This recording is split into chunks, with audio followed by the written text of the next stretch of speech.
Many people think that now is the perfect time to grow plants from seed. That's as we head into spring. And yeah, it is for a lot of seeds, but you can actually grow your own plants from seed at home all year round.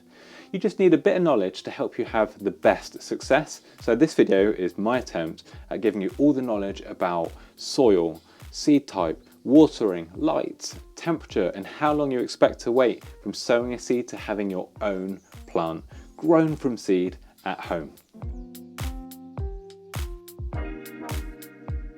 The very first step in sowing your own seeds and growing plants from seed at home is just finding something to sow the seeds into. And although these seed trays are perfectly designed for growing seeds in, you don't need to spend money on one of these, not like garden catalogues and garden centres will have you doing. If you buy vegetables from the supermarket, they often come in something like this, a punnet. If it hasn't got holes in the bottom, just poke a few in, and this is almost identical to this, but it came free with your vegetables. Something else that I quite enjoy doing is using toilet roll tubes, because you can sow your seeds into this. It will train the roots down, and you can just take the whole thing and plant that into your garden because the cardboard will break down. You don't have to spend money, and once you've found something to sow your seeds into, you're already one step into the process of growing your own plants from seed at home.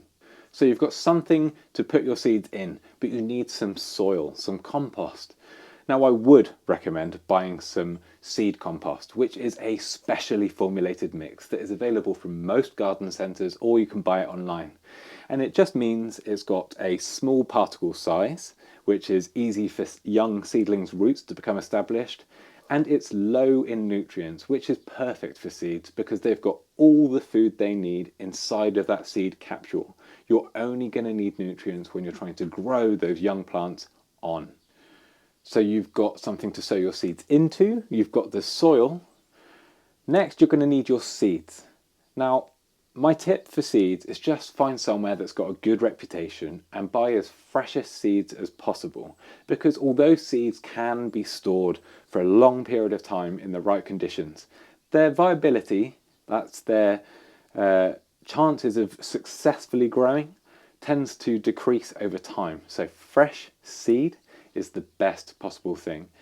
Have a look for places online, have a look in your local garden centres and choose a plant that is right for you. You don't want to be growing something that is a plant you don't want. Other than that, the world is your oyster. Just have a look around. There are thousands, millions perhaps, of plants that you can grow that are just opportunity awaiting in tiny packets. Now, in this video, I'm not going to talk about the specific needs of each different variety of seed, because this video would go on for years and years and years. But if that's something you're after, perhaps check out the Grow Paradise Seed Club, where I send out a box every month that's got weird and wonderful seeds, and it has tailored descriptions of how to grow those specific seeds. But if you're looking for general knowledge, keep listening. So you've got something to grow your seeds in, you've got your soil, and you've chosen your seeds. Next up, you're going to need some heat. Now, the ideal temperature range to get seeds to germinate for the majority of seeds is somewhere between 18 degrees Celsius, I think that's about 65 degrees Fahrenheit, to 24 degrees Celsius, and I think that's 75 degrees Fahrenheit. That temperature range is the ideal condition for the majority of seeds that most of us are going to grow. Yeah, there is some weird seeds, some wonderful, rare stuff that's going to need specific temperatures, temperature fluctuations, but that's not what this video is about. I reckon 95% of seeds will germinate at that temperature range. So if you can achieve that at home, you're going to have success growing plants from seed. So how do you get that temperature range when you're growing your own plants from seed at home? Let me tell you.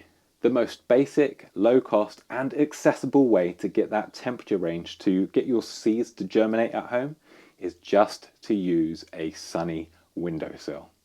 And the majority of windowsills are over radiators, and that heat will rise and help create the perfect environment to get your seeds to germinate.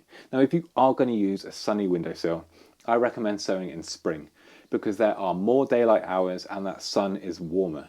If you sow in winter, the seeds will probably germinate with the heat of the radiator, but there's not enough light, so those seedlings are going to grow leggy and weak, and we don't want that. We want good, strong plants.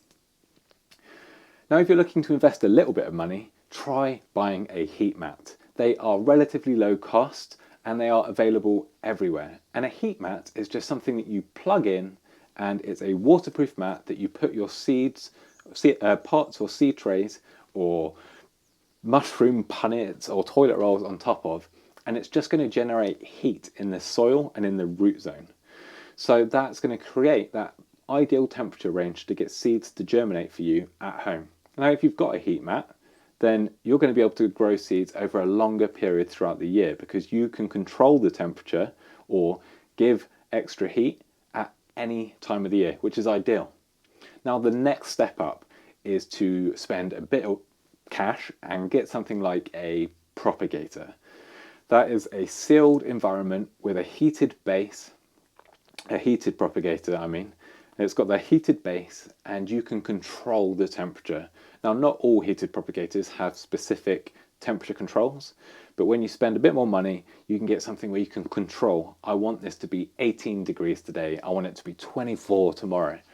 And that is great for the really needy plants that kind of real enthusiasts are growing. But for most of us, just a heat mat or a cheap basic propagator is perfect. And I have a fancy propagator, but I don't use it to start my seeds. I just use a cheap heat mat that I bought off the internet. And it works for me for 90% of my seeds. Now, light. I touched on that with the windowsill sowing, but light is essential to get strong seedlings. Now, if you're going to be sowing somewhere that doesn't have bright light naturally, then you're going to want to provide extra light. And you can get really, really, really cheap grow lights now, and it's worth the investment because the plants that you'll be growing will be so much stronger, so much healthier, and you'll get lovely green leaves. I'll put links for recommendations in the description of this video, so feel free to go and have a look. Okay, so our seeds now have soil, they've got light, and they've got heat. What do they need next? Water. Now, watering seeds can be a bit of a tricky process, but I'm going to give you some tips here that are going to make it easy. And you're not going to have to worry anywhere near as much as you might think. So my first tip is, if you're sowing small seeds, water the soil before you sow. And then there's no worry about kind of disturbing those small seeds that are on the surface of the soil. If you forget to water, you can also use a trick where you sit your seed tray or your pot into another tray of water, and it will just soak all that water up from the bottom. Again, avoiding having to disturb any of the seeds on the top. That's a really good trick because there are some tiny, teeny, tiny dust-like seeds and we don't want to disturb them, and it can be tricky.